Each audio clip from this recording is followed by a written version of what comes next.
So despite the lack of Christmas in Christmas by Starlight, I actually really did like this. I love Hallmark films. There was always going to be something in it that I found interesting.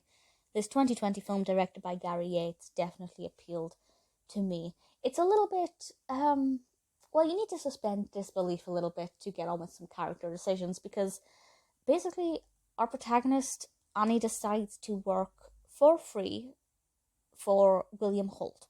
That's Kimberley Sustad and Paul Campbell. She works for free for a week. It's the week before Christmas. There's our first mention of Christmas.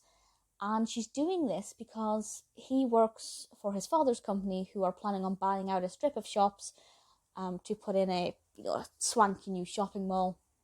One of the properties on that strip is the Starlight Cafe, her family's business.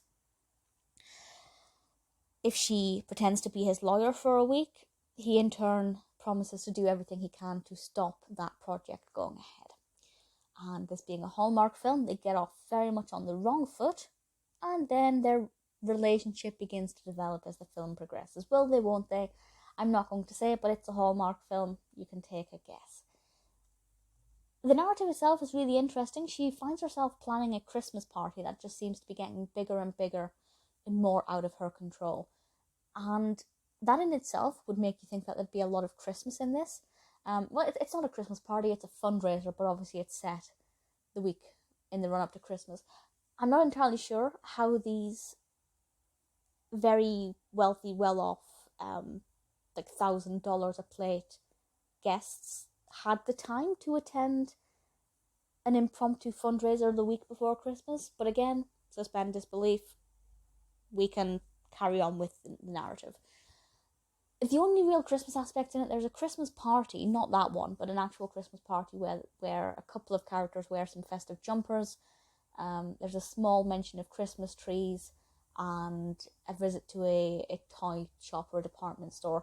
But really, it's not that Christmassy.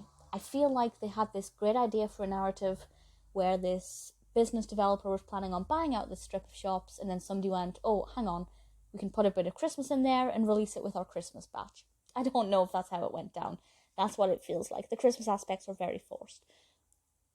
But once you get over the fact that if you're in the mood for a Christmas film, this isn't one to watch, it's actually really enjoyable. I loved watching the relationship between Annie and William develop. I wasn't sure quite how it would develop or kind of which direction it would take and how it would get from A to B, but I really liked it a lot.